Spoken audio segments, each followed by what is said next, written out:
יותם, הנה הכספת.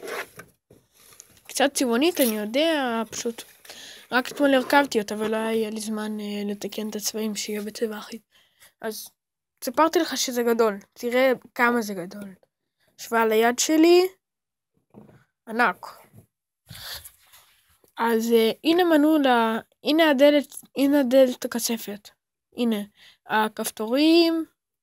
אז אם אני אקיש צירוף קוד לא נכון, או קומבינציה, הדלת לא תיפתח.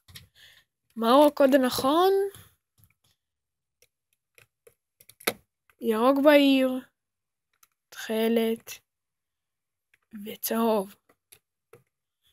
עכשיו הדלת נפתחה. הנה, בפנים אתה רואה, יש מקום, הרבה. אז הנה מה שזה מניע, וזה נתקע פה, ואז לכן זה לא יוצא. הכפתורים מניעים את זה. עכשיו נסגור. אפשר גם אמרתי לסגור לפני שסגרתי עם אלה. נכון הספרות של הקוד אלה. נכון? כל קומבינציה לא נכונה, היא תהיה קומבינציה שאחת הספרות האלה לא מופיעה בהן. נכון, זאת וזאת, יש גם קומבינציה נגיד כזאת. אדום, סגול, ירוק.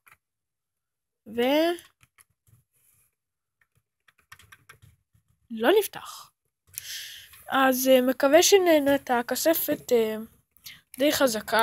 תגיד לי מה להגדיל, אולי לשפר, איך אפשר לשפר טוב? בסדר.